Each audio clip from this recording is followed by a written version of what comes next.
Good morning, good afternoon, and good evening, everybody. Thanks for tuning into another Supatease video. And 10.0.5 may have revitalized the Balanced Druid specialization, as in a singular day, I went up 500 rating all the way to 3,000 and had a blast doing it.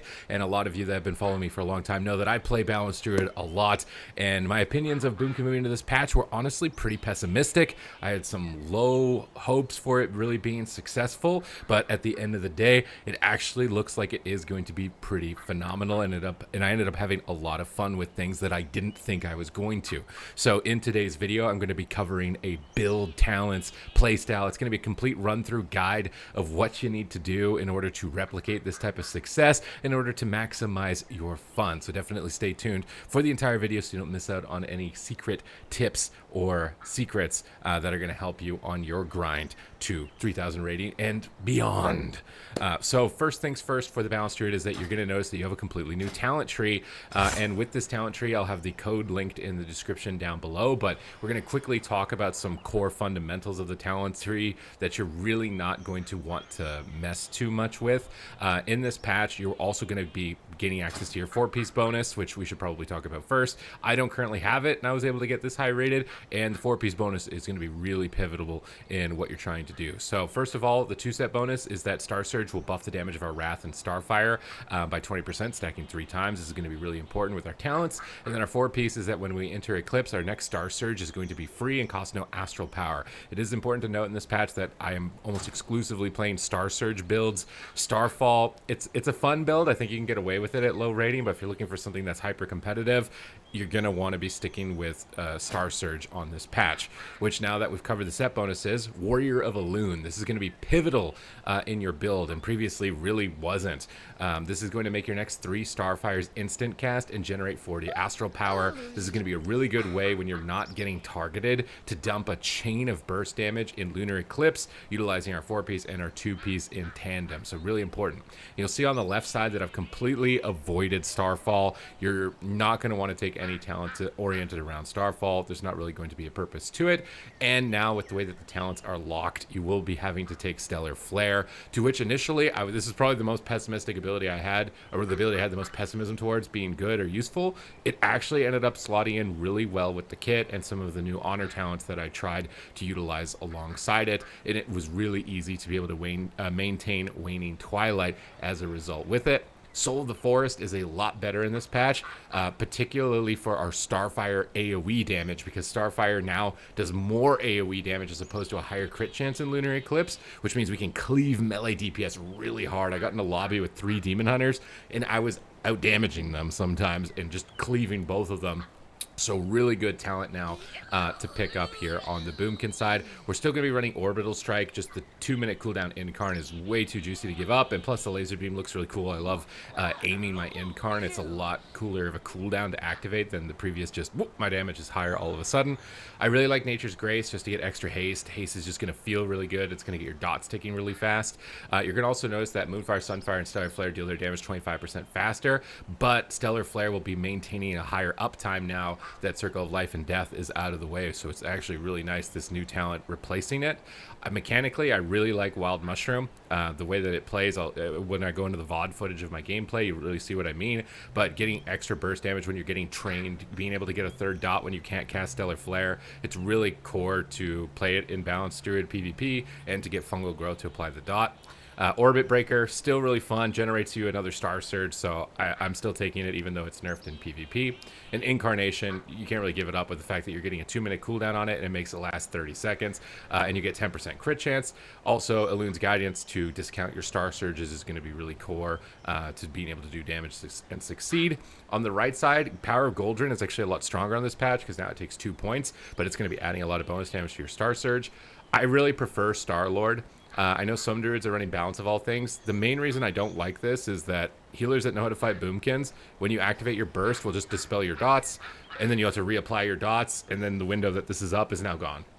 So good healers will completely negate this talent entirely, and I'd prefer to have the haste to be able to cast Cyclones, get through my rotation, maintain my dots throughout the fight and engagement, than have one healer know how to press Dispel, and then all of my burst damage is gone. We're still going to be running Rattle the Stars again, stacking Star Surge modifiers, trying to get as much damage out of Star Surge as possible. Astral Communion's a lot better in this patch. Now we can bank up to 120 Astral Power. Really good. Means we get 3 Star Surges off, 4 with the 4-piece that I wish I had right now.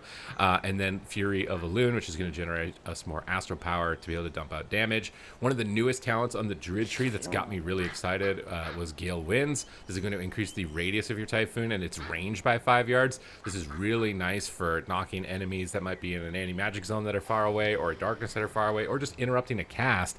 Maybe someone's trying to CC your healer. It adds a lot more disruption. It kind of brings back more of the Wrath of Lich King Typhoon flavor that I really liked about Wrath of Lich King Balanced Druid. So definitely is a talent that you're going to want to pick up.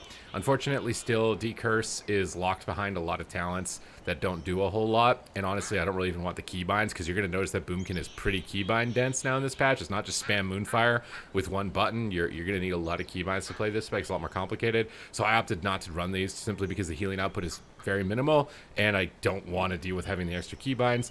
So you're not going to be able to remove curses and hexes. So if any healers or something starts flaming you that you're not decursing, it's just the way that the talent tree is structured at the moment that I don't want to give up the personal defense of Well-Honed Instincts, our proc Frenzied Regen, Renewal for an extra bonus heal, Heart of the Wild to make us really tanky in bear form, Nature's Vigil to give us some extra healing like Vampiric Embrace. These are all effects that feel borderline mandatory for Boomkin to even stay alive. I like taking 1 point in Ursine Vigor here, which is going to give us extra 10% health when we go in bear, give a little boost to our Frenzied Regen, make us a little bit more tanky whenever we shapeshift, and it's going to kind of be core to the rotation.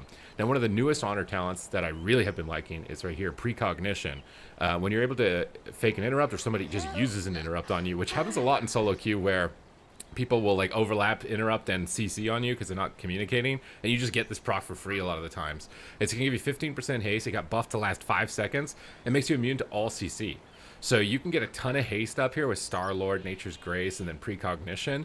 And I like casting Cyclone with the Owlkin Adept talent, which is going to make it faster when you're getting attacked. So it's easier to fake cast. And if you can fake cast, you can get precog, get a ton of haste, and you can just get all of your important casts out, which leads into Full Moon, which got buffed. It could be an option in some lobbies that don't have warlocks. I think particularly if there are warlocks, you want to avoid this. There's going to be extra pets. Any classes with extra pets, they're going to soak up the Full Moon damage and reduce a lot of it. And they're just going to interrupt and CC you and make it really difficult to cast. But if you get a lot of lobbies or games where there's no warlocks, there's not a lot of interrupts, you can definitely get Full Moon slotted in those positions. And then Moonkin Aura is just really good, just extra crit chance to everybody on your team, just a lot of good value from this talent. But that's basically the core of it. So let's jump into some gameplay. And then give you guys some actual perspective on what's going on with the Balanced Druid. So your main goal, again, just to maintain dots, but you want to maintain them on the targets you're attacking. It can become way too cumbersome to try and keep the entire team dotted. So my priority is Stellar Flare, Moonfire, Sunfire on kill target, Moonfire, Sunfire on an off target that I might swap to. If I can optimally get a Stellar Flare on it, I will also. I've tended to not dot healers unless it's my intent to kill them.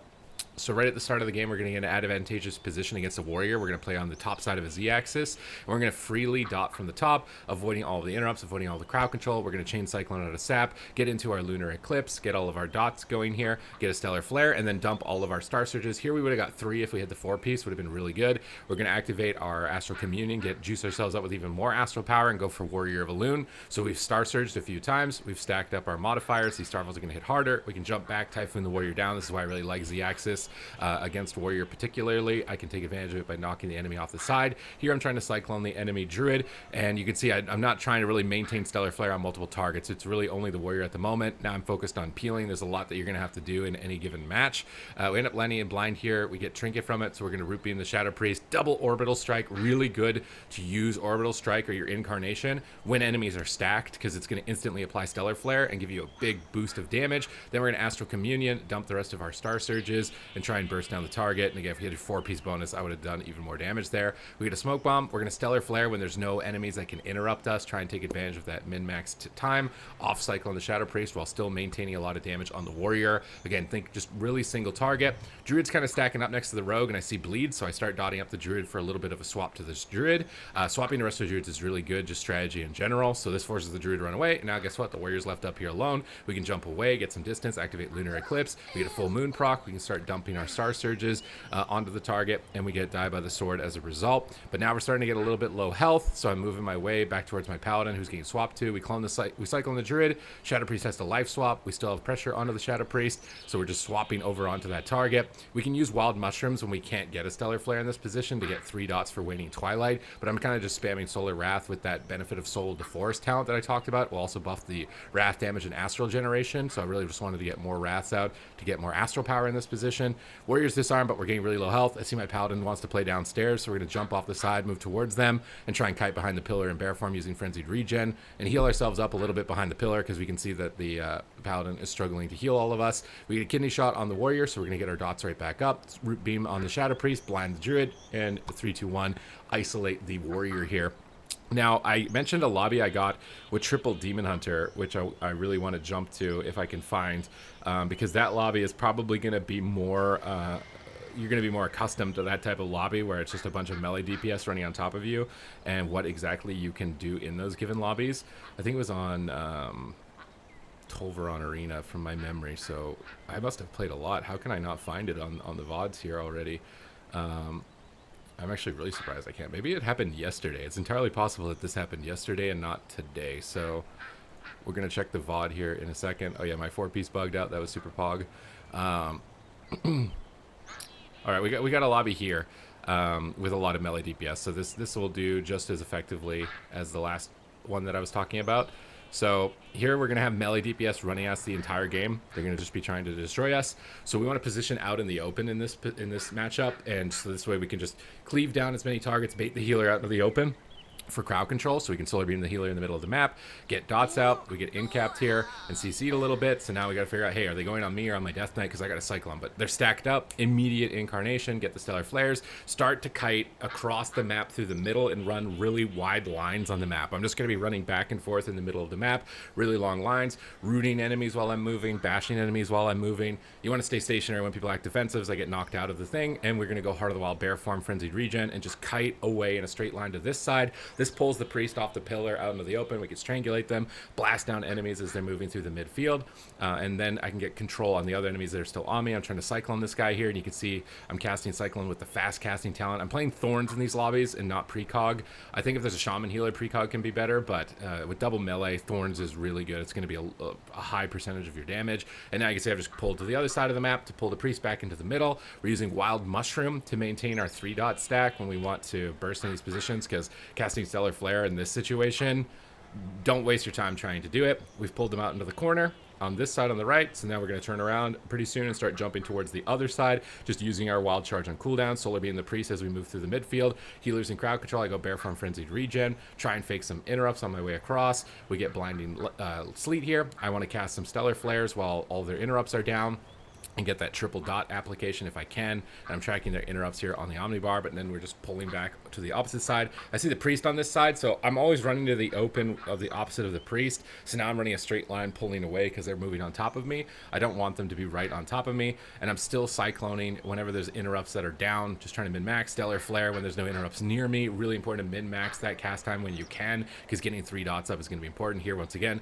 Stellar Flare applied. I got 3 dots. Thorns on my Death Knight. They get off me, so now we can Warrior of Elune, Star Surge, Starfire, Star Surge, Starfire, stack up those modifiers from our set bonus, and get a bunch of Astral Power and a bunch of damage out during this moment. Look at the details. Like I jump to the top of the meter in that moment when they leave me to free cast, so it's really punishing to leave a Boomkin to free cast at the moment, which feels really nice. And now we've got this triple rot pressure. All of a sudden, I'm not even playing Starfall. We're going to Cyclone the Monk low HP, root beam the priest, and then switch the Cyclone over to the priest as soon as possible. We get leg swept on it. We're going to use Renewal here. We're down at half. Dappning's high. Go for Incarnation.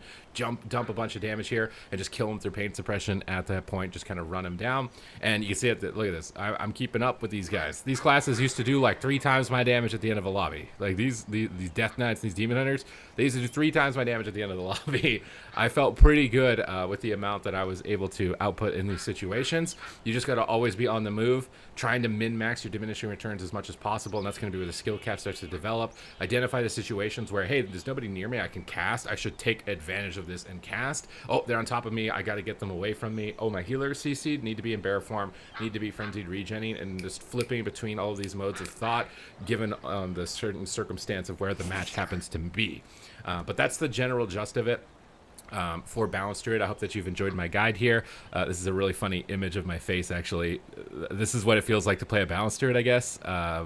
I felt pretty good after winning this lobby, getting 4 wins in a lobby with a Demon Hunter and a Death Knight, I guess. A little bit hilarious, but thank you very much. I hope you enjoy your Boomkin 10.05 as much as I am. Boomy's back, baby. We'll see you in the next video. Thank you for watching.